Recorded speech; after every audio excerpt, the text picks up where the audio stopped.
Olá, pessoal. Boa tarde, tudo bem com vocês? Então, hoje a nossa aula é de enfermagem clínica, né?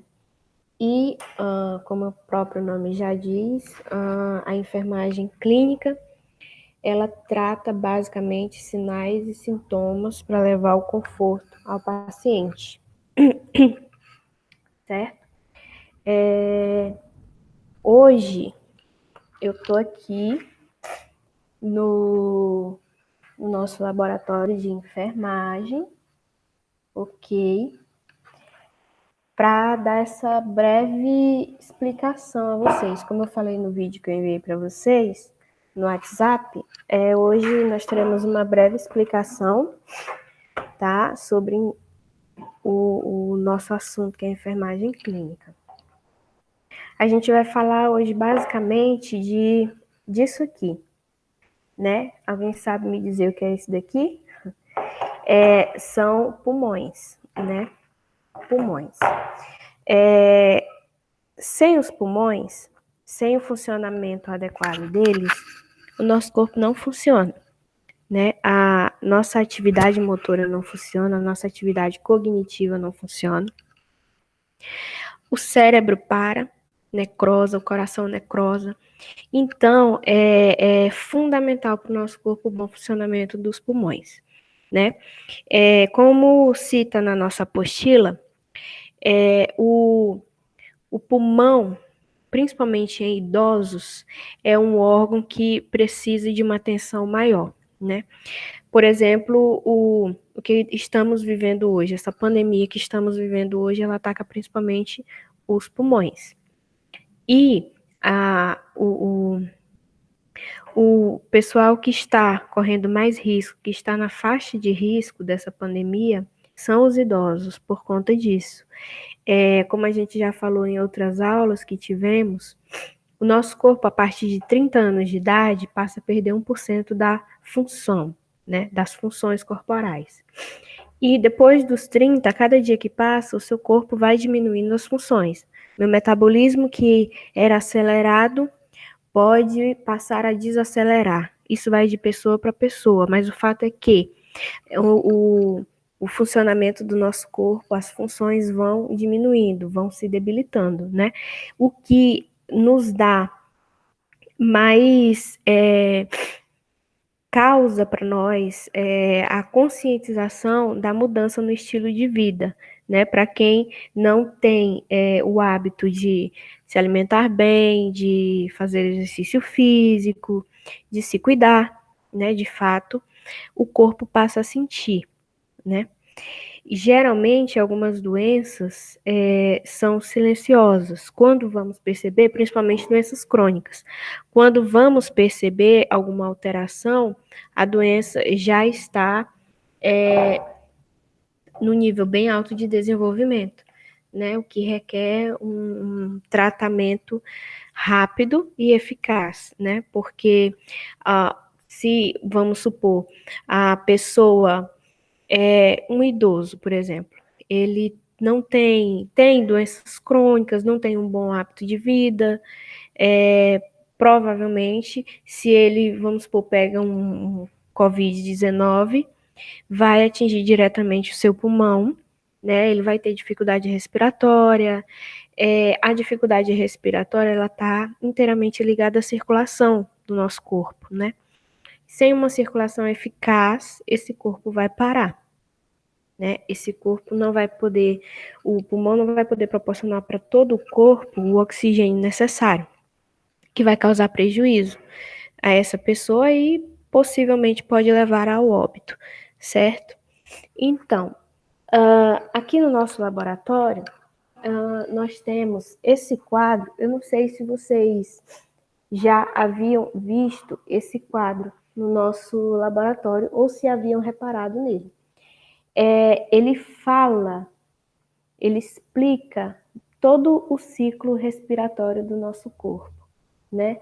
Desde da primeira cavidade, que é a cavidade nasal, boca, esôfago, aí vem traqueia, laringe, faringe, pulmões, brônquios, bronquíolos, alvéolos, né? Ele mostra detalhadamente todas as partes do nosso sistema respiratório, que é muito importante, tá? As trocas gasosas que nós fazemos, como é que ela ocorre? A porta de entrada, que a gente já sabe, é o nariz. Professora, mas a gente já viu isso em anatomia. Por que a senhora está repetindo isso de novo? Por quê, pessoal? Antes de continuar. Para mim tratar uma pessoa, para mim tratar um idoso que apresenta alterações respiratórias, eu preciso saber o que eu estou tratando. Eu preciso saber como funciona aquele sistema, tá? Então, para isso eu preciso saber. A cavidade de entrada de ar do nosso corpo é o nariz, certo? O nosso nariz, ele é cheio de pelos, né? Porque funcionam como filtros para filtrar o que vai entrar no nosso organismo, né? Que são partículas que geralmente a gente não vê e que o nariz impede que acessem o nosso pulmão, certo? Então, é a porta de entrada, tá? E aí vai entrar o ar pelo meu nariz, né? Vai passar pela laringe, pela faringe, pela traqueia, até chegar nos meus pulmões. Lá nos meus pulmões vão haver as trocas gasosas, né? E assim, nessa troca, ela acontece do alvéolo para o capilar, né? O alvéolo vai passar para o capilar o gás carbônico e o capilar vai passar para o alvéolo oxigênio. É assim que ocorre. Por isso que eu inspiro e expiro, certo? Eu produzo o oxigênio e coloco para fora o gás carbônico, com todas as impurezas do meu corpo, certo? Então, assim, eu entender esse mecanismo de ação do sistema respiratório é muito importante para o tratamento de doenças respiratórias, para mim poder saber quando a pessoa apresenta uma alteração respiratória ou não, certo? Então, vamos lá. A gente tem vários tipos de doenças respiratórias, certo?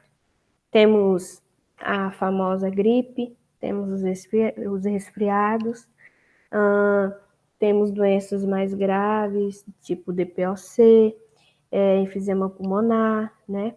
Agora temos o Covid-19, certo? Que atacam diretamente o pulmão. E eu preciso saber a diferença, né, entre um e outro. Tem alguns sinais e sintomas de gripe que o resfriado não apresenta. Geralmente, resfriados não apresentam febre. Algumas pessoas que têm gripe, elas podem apresentar febre, certo? E a questão também do tratamento, né, da importância do tratamento. Estamos falando agora de resfriados e gripes. Particularmente, tratamento, na minha opinião, tratamento para resfriado, né, e gripe é o quê? É esperar o tempo de ação passar, ingerir bastante líquido, fazer uso de analgésico, caso haja febre, né, analgésico e antitérmico, caso haja febre ou dor no corpo, e aguardar que geralmente até 7 dias, depende da fisiologia da pessoa, de como o corpo reage. Tem pessoas que são menos dias. Então, esse procedimento pode ser feito em casa, né? Aguardar, passar, ter repouso, dormir bem, né? Tentar se alimentar bem, porque geralmente algumas pessoas, quando gripam, têm inflamação na garganta, né? Só que essa inflamação na garganta, ela pode vir ser proveniente de outras coisas também. Por exemplo, ar-condicionado. Tem pessoas que roncam, né? Tem esse problema vamos supor, é um exemplo, roncar à noite. E a partir disso, pode ser por problema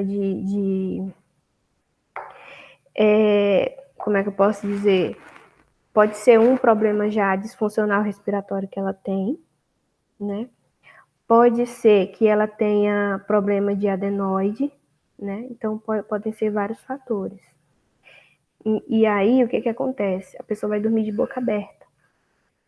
E se eu durmo no ar-condicionado de boca aberta, essa parte minha, né? Essa parte do meu esôfago, essa parte da minha garganta, ela vai inflamar, porque ela vai ressecar.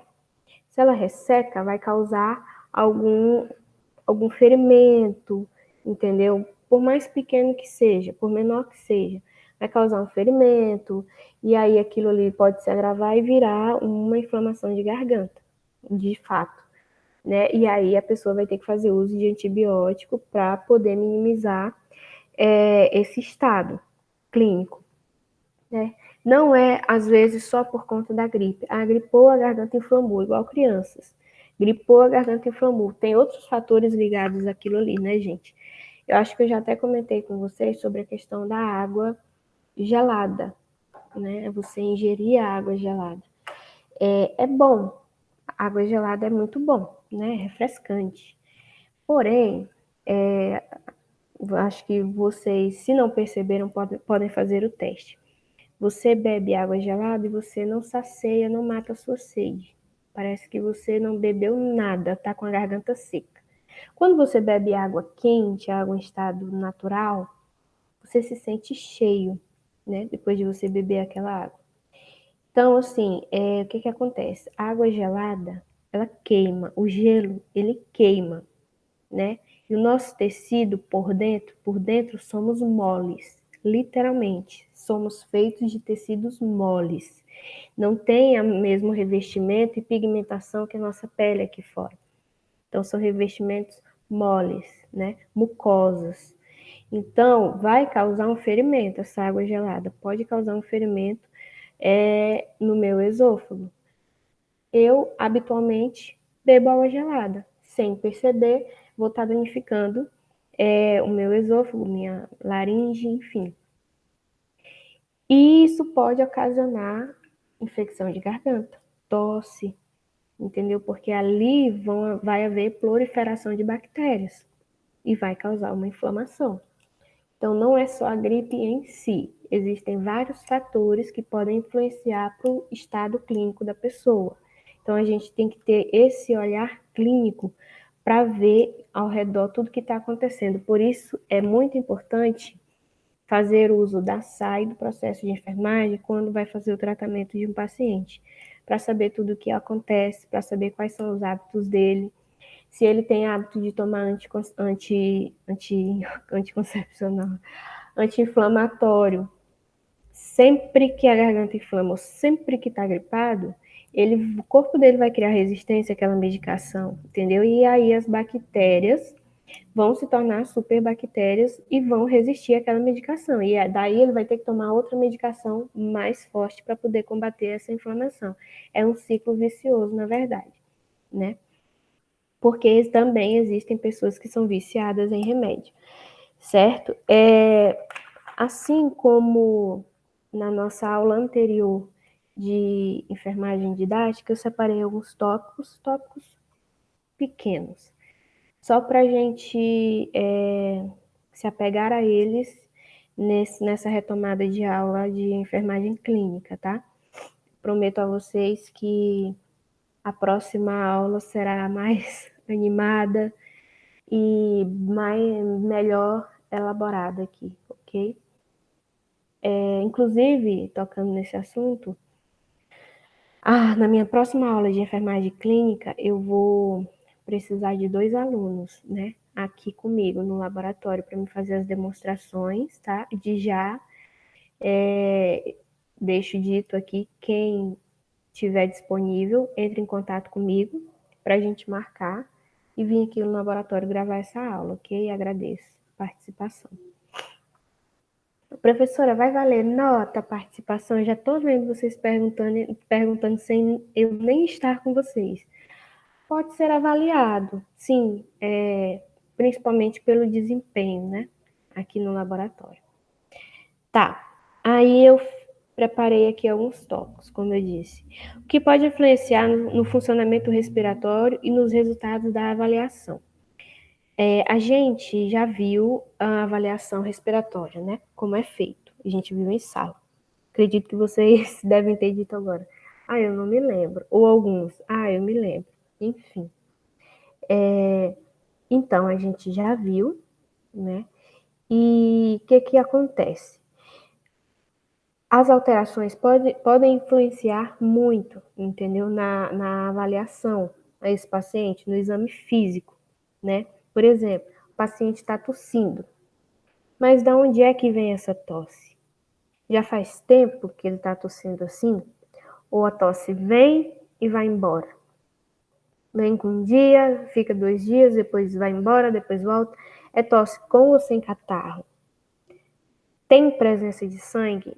Sente dor torácica ao tossir? Então, tudo isso eu tenho que perguntar ao paciente na avaliação, porque a tosse é uma alteração. O que mais pode influenciar nessa avaliação? Obesidade.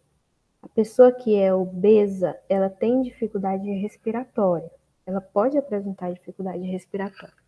Por quê, gente? É bem simples. Eu vou demonstrar para vocês. Ó, quando você se torna uma pessoa obesa, tá? Ou no decorrer do tempo, ou já tem esse biotipo, essa região aqui, gente, é onde fica o diafragma, entendeu? Um músculo respiratório, fica embaixo dos pulmões. Se eu tenho grande quantidade de gordura visceral nessa região aqui, ela vai apertar o meu diafragma. Quando ela vai aperta, de acordo com que ela aperta o meu diafragma, eu não consigo respirar direito, eu não tenho controle sobre a minha respiração. Eu vou dar um exemplo. A mulher quando engravida. Quando a mulher engravida, o bebê, ele tá aqui, só que ele vai crescer e tomar todo esse espaço, né? O útero vai crescer. Eventualmente, os músculos que estão aqui, os órgãos que estão aqui vão todos subir e vão fazer a mesma coisa que a gordura faz. Vão comprimir o meu diafragma, vão apertar. Por isso que as mulheres têm dificuldade respiratória, mulheres grávidas têm uma dificuldade para respirar quando chega em determinadas semanas da gravidez, porque influencia a obesidade, gordura, influencia na respiração. Pode causar alteração respiratória? Sim. Vai dificultar a vida desse paciente. E eu tenho que ter a percepção para isso. Já já eu vou lá.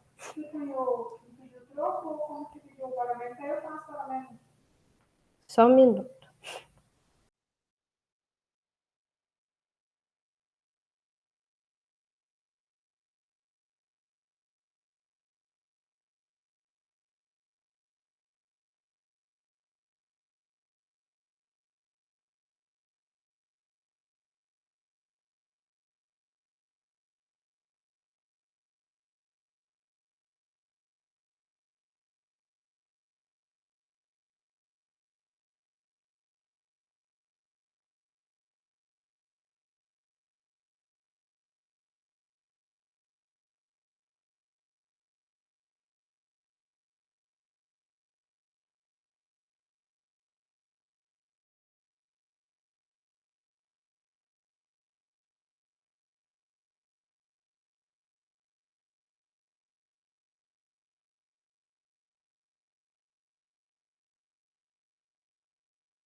Gente, desculpa, voltei. Fui resolver um assunto ali. Então, é o que eu estava falando, né? Obesidade influencia sim e dificulta a respiração. Por isso que é importante que manter o peso, certo? Para mim poder saber o peso ideal, eu faço o quê? Eu faço cálculo de IMC. O enfermeiro tem que saber fazer o cálculo de IMC. O paciente chegou lá, eu tenho que fazer todo esse prognóstico, toda a elaboração, tenho que elaborar as informações, tenho que tirar informações dele, tenho que fazer entrevista de enfermagem, é super importante. Então, manter o peso, ter uma alimentação saudável. Ter uma alimentação saudável, gente, não é essa coisa de outro mundo. Não é você mudar radicalmente a sua vida. É bom a gente ter noção disso também. Ter uma alimentação saudável é você saber o que seu corpo precisa. Porque, como eu já falei para vocês, toda medicação que a gente compra na farmácia, a gente está comprando porque o nosso corpo não está produzindo. Porque todo esse remédio, o nosso corpo produz. Nosso corpo produz ocitocina, que influencia na hora da gravidez, para a contração do útero, entendeu? Nosso corpo produz insulina, que também é comprada para ser tomada porque não está sendo produzida de forma adequada, entendeu? Nosso corpo realiza um detox dentro dele, através do fígado, entendeu? Se eu fizer um jejum intermitente, certo? Então, assim, é educar o corpo. Vamos supor, você tomar um bom café da manhã, né? Você comer frutas. Só um minuto, gente, novamente.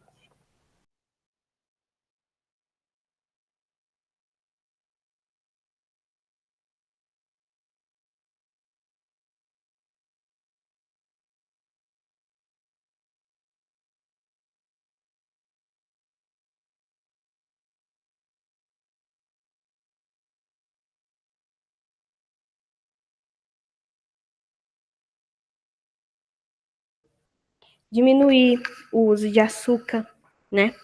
Porque o açúcar, ele está diretamente ligado a demências, está ligado a mal de Parkinson, mal de Alzheimer, entendeu? É você fazer o exercício físico, meia hora é suficiente para você ter uma boa qualidade de vida, todos os dias ou 3 vezes durante a semana. São pequenas coisas que a gente vai mudando, entendeu? Que a gente vai incorporando na nossa vida para a gente poder oferecer uma boa qualidade de vida para o nosso corpo, certo?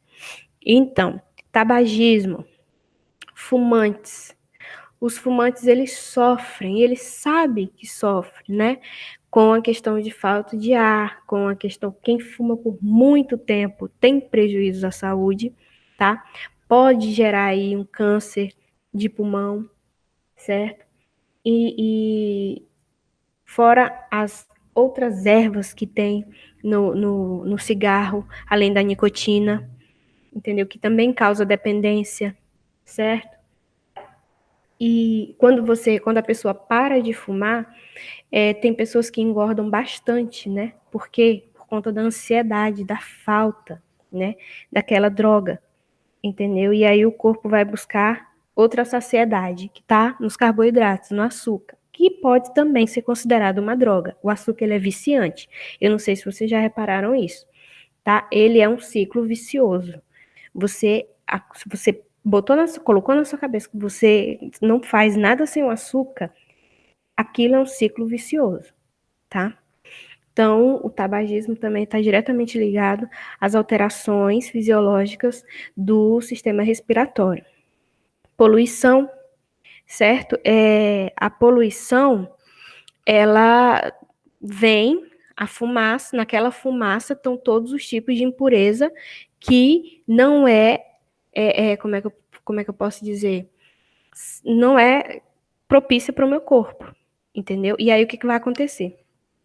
Essa poluição vai trazer metais, vai trazer micro-organismos, pode até trazer micro-organismo que meu corpo não conheça, e aquilo ali vai se juntando, né, no nosso organismo e pode causar uma massa, que é o que chamamos de tumor, e que pode ali gerar um câncer, né? Causar mutação nas células, mutação genética, e futuramente virar um câncer, né? Que vai aí causar vários problemas no organismo e pode levar ao óbito, né? Porque a gente sabe que o câncer, apesar de ser uma doença silenciosa, é bastante agressiva, certo? E aí? Aí vem os sintomas que o paciente pode apresentar.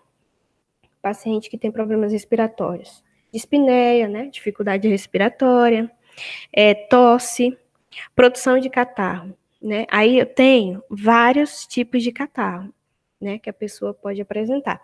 Eu tenho catarro branco ou claro, né? Pode ser de resfriado, infecções bacterianas que não sejam muito graves, né? O catarro transparente que eu falo, né? Tem essa característica.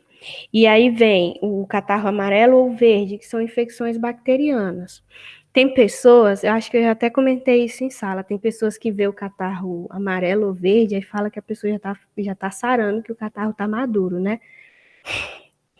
Não é isso, é porque assim, quando a gente tem um problema respiratório, né, uma inflamaçãozinha, um resfriadinho, uma gripe, vamos supor, e tem presença de bactéria no nosso pulmão, ele vai produzir uma defesa, porque o nosso corpo é assim, ele é inteligente, ele produz defesas, né? Então, a defesa do nosso pulmão é o catarro. Então, ele vai produzir uma defesa contra essa bactéria, tá? E aquele catarro pesado, aquele catarro mais esverdeado, quer dizer que tem presença de bactéria, né? E que o catarro está, vamos supor, ele funciona como um ímã, né? Para aquelas bactérias. Aquelas bactérias estão presas naquele catarro. E aí, conforme a pessoa for tossindo, a tosse, gente, também é uma forma de defesa do nosso organismo. Se eu estou tossindo, é porque o meu corpo tem que botar alguma coisa para fora. E quando a pessoa tosse com catarro, ela está expelindo as bactérias. O pulmão está colocando para fora, né, aquelas bactérias. Aí entra a questão dos expectorantes, né, que a gente utiliza, que influencia ainda mais a colocar aquele catarro para fora. Assim, particularmente, eu acho que a questão do uso da inalação vai ter o mesmo fim que a expectoração, né? Porque assim, a inalação ela vai ajudar a dissolver aquele catarro e a pessoa vai conseguir colocar ele para fora, né? A medicação pode ter os efeitos colaterais, pode ser bastante eficaz, né? Mas tem os efeitos colaterais, tem todo aquele pós e con, tem toda como é que eu falo? O lado positivo e o lado negativo, né? Mas é isso. Essa é a função do catarro no nosso pulmão, né? É nos proteger das bactérias, colocar elas para fora. É um sistema de defesa. Aí, a gente tem o catarro meio marrom, né? É uma cor de ferrugem. Pode ser proveniente de tuberculose ou pneumonia, né? E aquele catarro, eu não sei se vocês já viram, né? Já tiveram a oportunidade de ver aquele catarro espumante rosado. É indicativo de edema de pulmão, tá? Quando o pulmão tá inchado, entendeu? Então, edema pulmonar, que pode causar aquele catarro espumante mais rosa, porque o edema pulmonar, ele faz com que as paredes, né, do pulmão fiquem pequenas, né? Porque vai inchar, vai crescer, né? Vamos supor que aqui é a parede do pulmão, né? São as paredes do pulmão. Se eu tenho edema pulmonar, ele vai estar inchado, então vai dobrar tamanho, vai ficar desse jeito. E, consequentemente, vai apertar esse canalzinho onde passa o ar, né? O oxigênio. E se dificulta a passagem do ar, vai dificultar a circulação do sangue. O sangue não vai conseguir levar oxigênio no cérebro, vamos supor, né?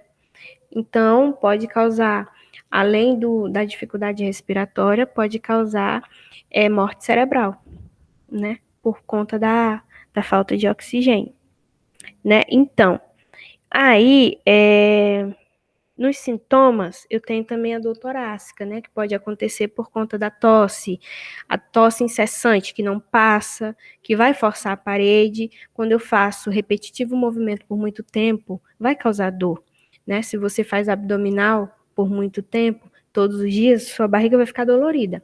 Assim que funciona quando você tosse excessivamente e vai causar aquela dor torácica, ou até mesmo ao respirar, vai doer porque está inflamado, né? Fica dolorido, certo?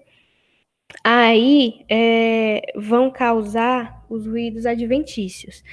Esse fato das paredes ficarem grandes, inchadas e tornar a passagem bem fininha, né, possibilitando o ar de passar, vai causar os ruídos adventícios, né, aqueles ruídos que a gente já conhece que são anormais, né, mas mesmo assim eu vou mandar um vídeo para vocês com a diferenciação dos ruídos, tá bom?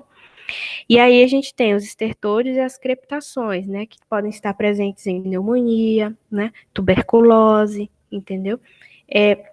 Professora, mas como é que eu faço para diferenciar o ar normal do anormal? Você tem que saber como é o som normal. Se eu sei como é o som normal, qualquer alteração que apareça, eu vou conseguir identificar. Qualquer crepitação, aquele ruído quando a pessoa respira assim, aí no final da expiração vem aquele ruído, isso é um sibilo, entendeu? É um assobio. É sinal de sibilo, é sinal de doença pulmonar, entendeu? A pessoa pode estar apresentando alguma alteração pulmonar, seja uma pneumonia, entendeu? Então, aí eu tenho outra alteração também, chamada de hemoptise. Hemoptise é quando, junto com o catarro, sai sangue, né? Aquela tosse incessante, que também pode causar ferimento na cavidade, entendeu? Pode passar a vir um catarro com sangue, né? Ou se o pulmão já estiver também bastante debilitado, pode apresentar catarro com sangue, chama-se hemoptise, entendeu? O catarro com sangue. E aí tem outras alterações, que é a cianose. Cianose a gente sabe que as extremidades ficam pretas, ficam escuras. Quando as extremidades estão pretas ou escuras, quer dizer que está faltando oxigênio, entendeu? Acho que vocês já viram oxímetro de pulso. O oxímetro de pulso é para avaliar a oxigenação do nosso corpo, tá? Normal é de 90 a 100. 90 a 100 tá perfeito, entendeu? 80 para baixo significa que não está tendo o oxigênio não está tendo um bom rendimento no corpo, entendeu? Então a gente coloca aqui na pontinha do dedo, né, para ver como é que tá. Por que na pontinha do dedo? Porque são extremidades. Se o oxigênio não está chegando nas pontinhas dos meus dedos, então eu estou com algum problema respiratório. Posso estar com algum problema respiratório, alguma dificuldade, entendeu? Que pode se agravar, tá? Por isso que em cirurgias, os médicos pedem para o paciente ir sem esmalte, sem unhas postiças, entendeu? Por quê?